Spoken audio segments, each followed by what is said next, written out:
ஷேன்ஷா மிகவும் மாறிவிட்டார் மோதி. எப்பொழுதும் என் மீது கோபமாக இருக்கிறார். அன்று இரவு என் அறைக்கு வந்த பொழுது யோசித்தேன், அவரை தள்ளிவிட்டதற்காக மன்னிப்பு கேட்க வேண்டும் என்று. ஆனால் என்னிடம் அவர் பேசுவதே இல்லை. என்ன பேசுவது பெரியம்மா? நான் எப்போதும் ஜோதா பேகத்தை என் நம்பிக்கைக்குரியவர் என்றுதான் நினைத்தேன். ஆனால் இப்போது இருக்கும் சூழ்நிலையை வைத்து பார்த்தால் இவரா என்னிடம் விசுவாசமாக இருந்தால் என்று தோன்றுகிறது. உன் பெரியம்மாவாகிய நான் ஒன்று கூறவா ஜலால்? நீ எதற்காக இதை பற்றி நேரடியாக சென்று ஜோதாவிடம் பேசக்கூடாது? என்னிடம் உண்மையை மறைத்தவரிடம் நான் என்ன என்று கேட்பது பெரியம்மா? கூறுங்கள். நான் அவரிடம் சென்று எதற்காக மறைத்தீர்கள் என்று என்னால் கேட்க முடியுமா? நான் கேட்டால் மட்டும் அவர் உண்மையை கூறுவாரா? இனி நான் தான் ஷேன்ஷாவிடம் நேரடியாக சென்று பேச வேண்டும். அவரிடம் நான் கூற வேண்டும். அதாவது இதுவரை நான் நினைத்து பார்க்காத விஷயம் நடந்துவிட்டதென்று.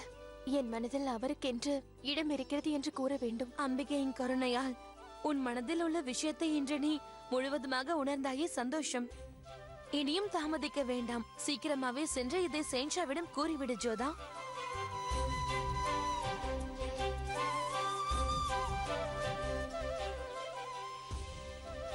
பெரியம்மா, ஜோதா பேகம் இன்னமும் அந்த விஷயத்தை என்னிடமிருந்து மறைப்பதை என்னால் தாங்கவே முடியவில்லை.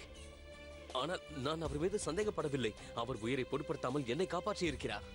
ஆனால் அவர் என்னிடம் உண்மையை மறைப்பது என்னை உள்ளுக்குள் இருந்து கொல்வதைப் போல் எனக்கு தோன்றுகிறது. அனைத்தும் கைகொடும் வேளையில் இப்படி நடக்க வேண்டுமா என்று எனக்கு தோன்றுகிறது. ஷேன்ஷா, ஆதகம் கான் பீர் முகமது தலைமையில் சென்ற படை மீண்டும் மால்வாவை நமக்கு சொந்தமாக்கியுள்ளது. மேலும் ஆதகம் கான் உங்களுக்கு நூற்றுக்கணக்கான குதிரைகள், 30 யானைகள், 10,000 தங்க வராகங்கள் உங்களிடம் ஒப்படைக்கிறாராம். ஏற்றுக்கொள்ளுங்கள் ஷேன்ஷா. மிகவும் பிரமாதம். நான் மகிழ்ச்சி அடைகிறேன். தாங்களும் பீர் முகமதும் முகலாயர்களின் மரியாதையை மீண்டும் காப்பாற்றி இருக்கிறீர்கள். உங்களை நினைத்து பெருமையாக இருக்கிறது. ஆனால் இந்த வெற்றிக்காக நாம் பெரிதாக இழந்து விட்டோம். பீர் முகமது ஒரு திறமையான நிர்வாகி. மால்வாவிற்கு ஒரு புதிய சுபைதாரை தேர்ந்தெடுக்க வேண்டும். பாஜ் பகதூரை நாம் தோற்கடித்து விட்டோம். ஆனால் அவன் இன்னும் கொல்லப்படவில்லை. எனக்கு நம்பிக்கை இருக்கிறது அவன் மீண்டும் மால்வா விஷயத்தில் தலையிடுவான் என்று. ஆனால் அதற்கு முன்னால் நாம் மால்வாவிற்கு புதிய சுபைதாரை நியமிக்க வேண்டும்.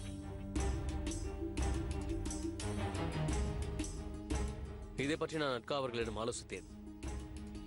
அதன் அடிப்படையில் நான் மால்வாதின் புதிய சுபைதாராக அப்துல்லா கானை நியமிக்கிறேன்.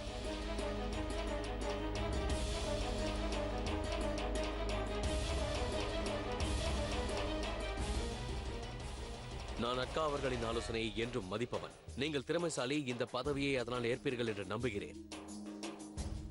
மிகவும் நன்றி ஷெகன்ஷா. நீங்கள் வருந்தும்படி இந்த அடிமை நடந்து கொள்ள மாட்டான். நம்பிக்கையும் விசுவாசமும் உடையவனாக நான் என்றும் நடந்து கொள்வேன். ஆமென். ஆமென். சும்மாமே.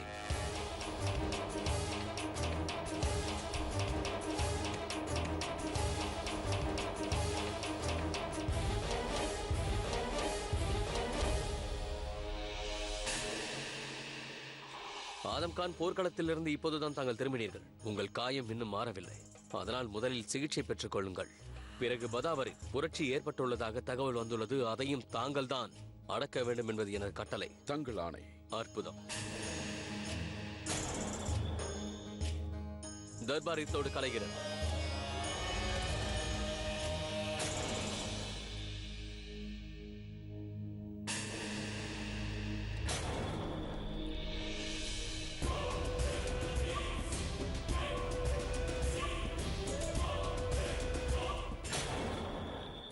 இவை அனைத்திற்கும் பின் அட்காவின் ஆலோசனை தான் உள்ளது. அவர் தங்களுக்கு பெரிய பதவி கொடுக்க கூடாது என்று ஆசைப்படுகிறார். இதில் கவலை கொள்ள வேண்டியது மகாமந்திரி அவர்களும் அமைதியாக இருந்ததைத்தான். நீங்கள் அவர் மகனாக இருந்திருந்தும் ஷெஹன்ஷா கூறியதை எதிர்த்து பேசுவதற்கு மகா மந்திரிக்கு உரிமை இல்லை. உங்கள் அனைவருக்கும் அது தெரியும். எதற்காக இப்போது ஆதகம் கானை தூண்டி விடுகிறீர்கள்? ஷெஹன்ஷாவிற்கு ஷெஹன்ஷா, எவனுக்கு நான் ஒரு முக்கியமான ஆள் என்ற எண்ணம் இல்லையோ, என்னை மீண்டும் மீண்டும் எவன் அவமானப்படுத்துகிறானோ அவனா ஷெஹன்ஷா. முதலில் என்னிடமிருந்து மால்வாவை பறித்துக் கொண்டார். பிறகு பீர் முகமதிற்கு சலாம் போட அனுப்பி வைத்தார். இப்போது எந்த மால்வா மீது எனக்கு மட்டுமே உரிமை உள்ளதோ அந்த மால்வாவிற்கு சுபேதாராக அப்துல்லா கானை நியமித்து விட்டான். புரட்சிகளை நான் நடத்த வேண்டும். போர்களில் நான் வெல்ல வேண்டும். ரத்தத்தையும் வியர்வையையும் நான் சிந்த வேண்டும். சுபேதார் பதவியை அந்த அப்துல்லா கானிற்கு கொடுத்து விட்டார். ஜலாலுதீன் முகமது அட்காவின் கைப்பொம்மையாகிவிட்டான் தாயே. குரலை உயர்த்தாதே அதகம் கான். நான் போதும் தாயே, போதும். மேலும் ஒரு வார்த்தை பேச வேண்டாம். ஜலாலை பற்றி இனி ஒரு வார்த்தை கேட்க கூட நான் தயாராக இல்லை. புரிந்ததா? இன்று நான் கூறுவதை மட்டும் நீங்கள் கேட்டால் போதும். அந்த ஜலால் உங்கள் மீது என்ன மதிப்பு வைத்திருக்கிறான்? உங்களை அவன் ஒரு சேவகியாக மட்டும் தான் வைத்திருக்கிறான் தாயே. அவனுக்கு பால் ஊட்டிய வெறும் செவிலித்தாய். ஒரு செவிலித்தாயாக நீங்கள் அவனுக்கு பால் ஊட்டியதால் அவன் உங்களுக்கு மகாமந்திரி பதவியை வழங்கியிருக்கிறான். அவ்வளவுதான். நீங்கள் வெறும் சேவகி மட்டும்தான் தாயே. அவனை பொறுத்தவரை நான் சேவகியின் மகன் மட்டும்தான். அந்த ஜலால் என்னை ஒரு ஆயுதத்தை உபயோகிப்பது போல உபயோகித்துக் கொண்டிருக்கிறார். அதகம், நான் கூறியதெல்லாம் போதும். இனி ஒரு கணமும் பொறுத்திருக்க இயலாது. இனியும் என்னை தொந்தரவு செய்தால் என் நினைவை இழந்து நான் ஏதேனும் பெரிதாக தவறு இழைத்து விடுவேன். இங்கு பாருங்கள், நீங்கள் ஆதம் கானின் மைத்துனர். நீங்களாவது புரிய வையுங்கள். என்ன புரிய வைப்பது? ஆதம் கான் கூறுவதுதான் முற்றிலும் உண்மை. ஷரஃபுதீன், ஆதம், நான் சொல்வதை கேள். இப்போதாவது தாயே, அந்த ஜலாலுக்கும் எனக்கும் போர் ஆரம்பித்து விட்டது. இனி என்னை யாராலும் தடுக்க முடியாது. நீங்களானாலும் சரி. மீறி என்னை தடுக்க முயன்றால் தாங்கள் எனது தாய் என்பதையும் மறந்து நான் ஏதாவது செய்து விடுவேன். நான் தங்களின் மகன் என்பது உங்களுக்கு நினைவிருந்தால் ஒரு வேலை செய்யுங்கள். அமைதியாக ஏதும் செய்யாதிருங்கள். தங்களின் கண்களையும் காதுகளையும் மூடிக்கொண்டு நான் செய்வதை செய்ய விடுங்கள். அந்த அட்கா கானை நான் விடப்போவதில்லை. ஜலாலின் நிழலில் சுற்றிக் கொண்டிருக்கிறோம் என்ற ஆணவம் அவனுக்கு. இனி அந்த நிழல் அவனுக்கு நிரந்தரமாக கிடைக்கப் போவதில்லை. இது என் தாயின் மீது ஆணை. ஆதகம், நான் கூறுவதை கேள். ஆதகம், நான் என் மகனிடம் தனியாக பேச வேண்டும். என்ன கூறுவதாக இருந்தாலும் அனைவரின் முன்னிலையில் கூறுங்கள். அவர்கள் எனது விசுவாசிகள். நான் என்னுடைய மகனிடம் தனியாக பேச விரும்புகிறேன். ஆதகம் கான், கூறியது கேட்கவில்லை. கானை நான் விடப்போவதில்லை. ஜலாலின் நிழலில் சுற்றிக் கொண்டிருக்கிறோம் என்ற ஆணவம் அவனுக்கு. இனி அந்த நிழல் அவனுக்கு நிரந்தரமாக கிடைக்கப் போவதில்லை. இது என் தாயின் மீது ஆணை. ஆதகம், நான் கூறுவதை கேள். ஆதகம், நான் என் மகனிடம் தனியாக பேச வேண்டும். என்ன கூறுவதாக இருந்தாலும் அனைவரின் முன்னிலையில் கூறுங்கள். அவர்கள் எனது விசுவாசிகள். நான் என்னுடைய மகனிடம் தனியாக பேச விரும்புகிறேன். ஆதகம் கான், கூறியது கேட்கவில்லை.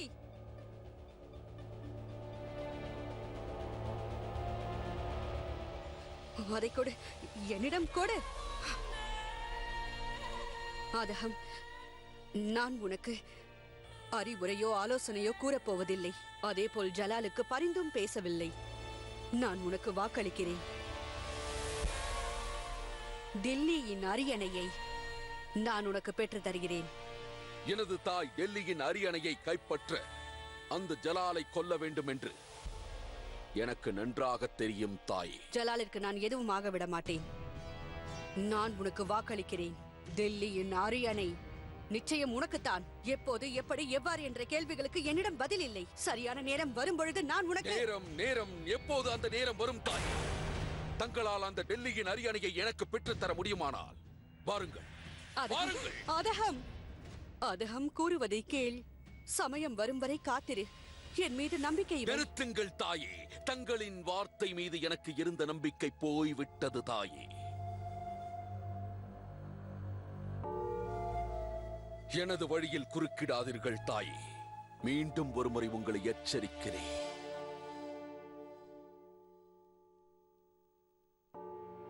ஆதகம், என் மேல் நம்பிக்கை வை என்று கூறுகிறேன். உனக்கு டெல்லியின் அரியணையை பெற்று தருகிறேன்.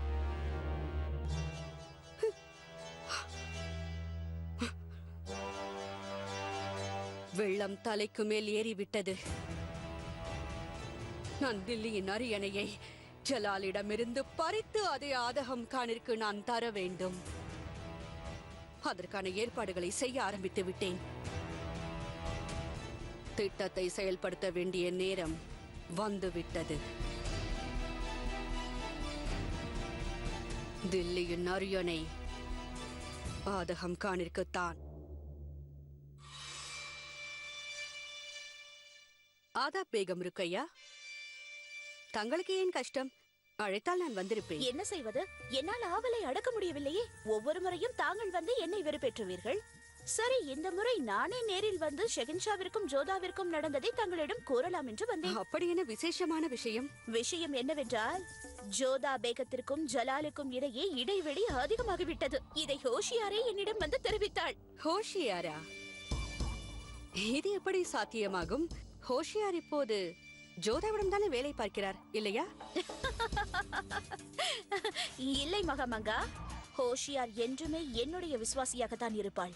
ஜோதா பேகத்திற்கு சேவை செய் என்று நான் தான் அனுப்பி வைத்தேன். அது என்னுடைய திட்டம். ஹோஷியார் அங்கு சென்று ஜோதாவிற்கு உதவி செய்து கொண்டே அங்கு இருப்பவைகளை என்னிடம் தெரிவிப்பாள்.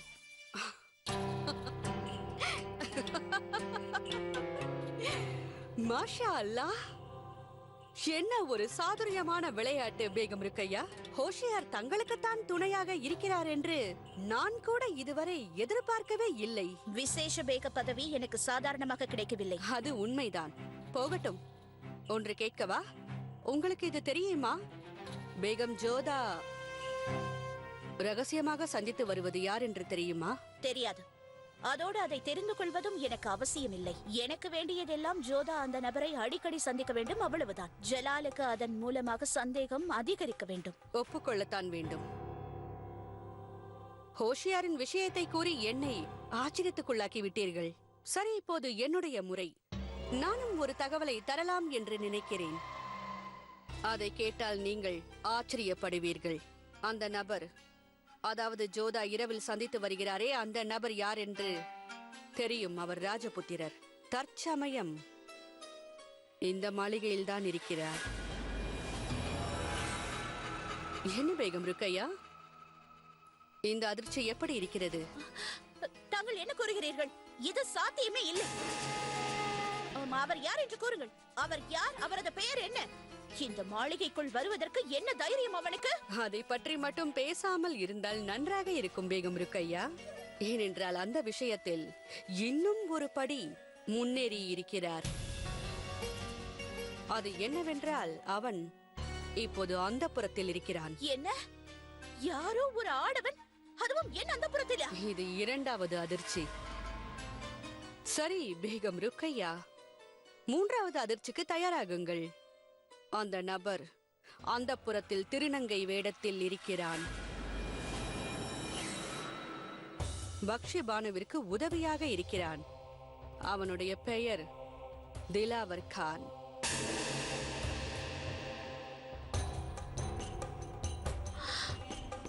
திலாவர் கான்? அது அவனுடைய பொய்யான பெயர். பேகம் ஜோதாவின் மீது அவனுக்கு எவ்வளவு பித்து பிடித்திருக்கிறது என்றால் இவ்வளவு தூரம் வந்திருக்கிறான். ஆனால் இவை அனைத்தும் தங்களுக்கு எப்படி தெரியும்? எனக்கு மகா மந்திரி பதவி அவ்வளவு எளிதில் வந்துவிடவில்லை. அவன் திருநங்கை வேடமிட்டு கோட்டைக்குள் வந்த உடனே அவனுடைய முழு விவரமும் என் கைக்கு வந்து விட்டது.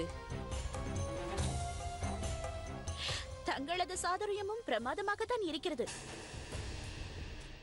சரி, வாருங்கள், இந்த அனைத்து விஷயத்தையும் ஜலாலிடம் தெரிவித்து விடுவோம். அதன் பிறகு இந்த கணமே ஜோதாவை இந்த மாளிகையை விட்டு ஜலால் வெளியே அனுப்பி விடுவார். வேண்டாம் பேகம் ருக்கையா, பொறுமை. ஏனென்றால் பொறுத்தார் பூமி ஆழ்வார். ஒருவேளை திருநங்கை வேடத்தில் இருக்கும் ராஜபுத்திரனை ஜலாலிடம் ஒப்படைத்து விட்டால் நாம் நினைத்தது நடக்குமா என்ன? நடக்காது. நாம் அவனை இப்போது பிடித்து விட்டால் பேகம் ஜோதா எளிதில் ஒரே வார்த்தையில் அவனை தெரியாது என்று கூறிவிடுவாள். பொய்யை கூறிவிடுவாள். சுற்றுச்சூழலை மறந்து, தன்னை மறந்து அவன் ஜோதாவிடம் காதல் வயப்பட்டு பேசிக் கொண்டிருக்கும் பொழுது ஜலாலை நாம் அழைத்து இந்த கண்கொள்ளா காட்சியை நேரில் பார்க்க வைக்க வேண்டும். பேகம் ருக்கையா, நான் ஒன்று கூறட்டுமா? நமக்கு பிடிக்காதவர்களை கையும் களவுமாக பிடிக்கும் பொழுது குதா மீது ஆணை, அது சுவாரஸ்யமாக இருக்கும். பிறகு சாட்சிகளின் தேவையோ விசாரணைகளின் தேவையோ இல்லை, நேரடியாக தண்டனைதான். நாம் சற்று காத்திருக்க வேண்டும், அவ்வளவுதான். ஆகையால் தான் பொறுமையாக இருக்க சொன்னேன். காய் கனியட்டும். ஆனால் அவனை எப்படி தாங்கள் பிடிப்பீர்கள்? சரி, நான் தங்களுக்கு என்னுடைய அடுத்த திட்டத்தையும் கூறுகிறேன்.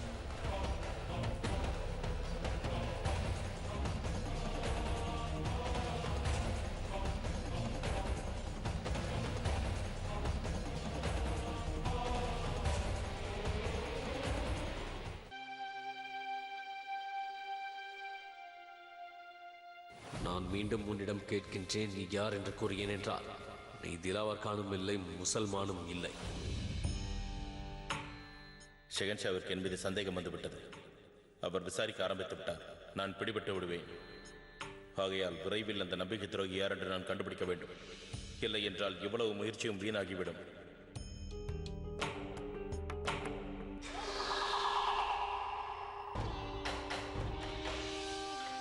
என்னுடைய பேகம் ஓய்வெடுத்துக் கொண்டிருக்கிறாளா? ஆமுசூர், இப்போதுதான் உறங்கினார். நான் வேண்டுமென்றால் எழுப்பட்டுமா? வேண்டாம், உறங்கட்டும்.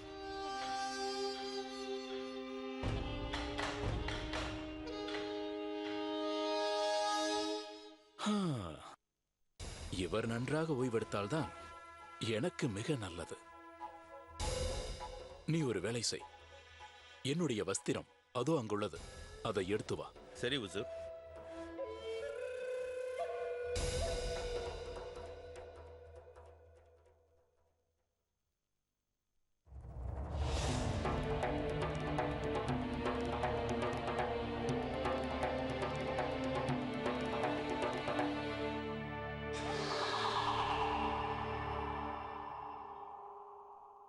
உசூர்,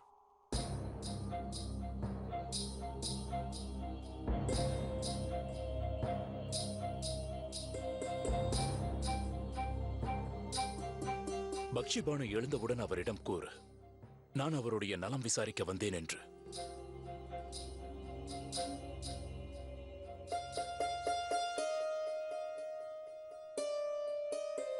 திலாவர் கான், மகா மந்திரியார் அவர்கள் உன்னை வர சொன்னார். நீ செல்.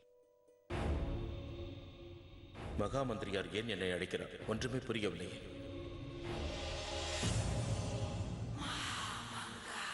உன் திறமையை காட்ட வேண்டிய நேரம் வந்துவிட்டது தபசம். வர்ணித்ததை வைத்தே நீ அழகாக ஓவியம் தீட்டுவாய் அல்லவா? இன்று அதையே தான் செய்ய வேண்டும். ஒருவருடைய ஓவியத்தை தீட்ட வேண்டும்.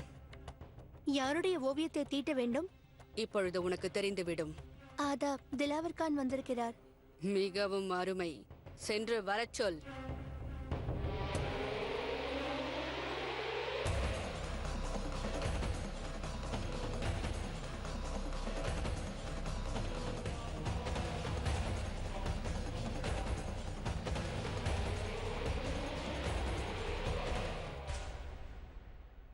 தாங்கள் என்னை அழைத்தீர்களா மகாமந்திரியாரே? ஆமாம், அழைத்தேன் திலாவர் கான். நான் தான் உன்னை அழைத்தேன். இன்றிலிருந்து பக்ஷிபானுவின் சேவையில் நீ இருக்கப் போவதில்லை என்பதை கூறத்தான் உன்னை அழைத்தேன். நான் உன்னை பேகம் ருக்கையா, அதாவது விசேஷ பேகத்தின் சேவைக்காக அனுப்பி வைக்கப் போகிறேன். ஹாய் அல்லா, இந்த அவளை ஏதாவது தவறு செய்து விட்டாளா உசூர்? என்ன கூறப்பட்டதோ திலாவர் கான், அதை மட்டுமே செய்.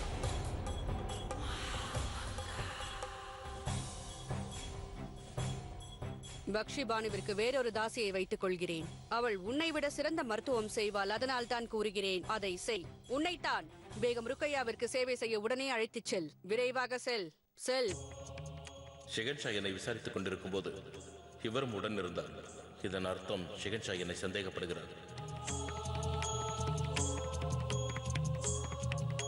திலாவர் கான், உன்னிடம்தான் கூறினேன். உத்தரவு உசூர். ஓவியம், இவருடைய ஓவியத்தை தான் வரைய வேண்டும். மகா மந்திரியாரே, ஒரு விஷயம் எனக்கு புரியவில்லை.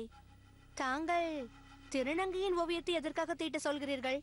தபசம், நீ என்னை சந்திப்பது இது முதல் முறை அல்ல. அதோடு நீ நன்கு அறிவாய், இந்த மகம் ஆங்காவிற்கு கேள்வி கேட்பவர்களை சிறிதும் பிடிக்காது. அதனால் நான் என்ன கூறுகிறேனோ அதை மட்டும் செய்.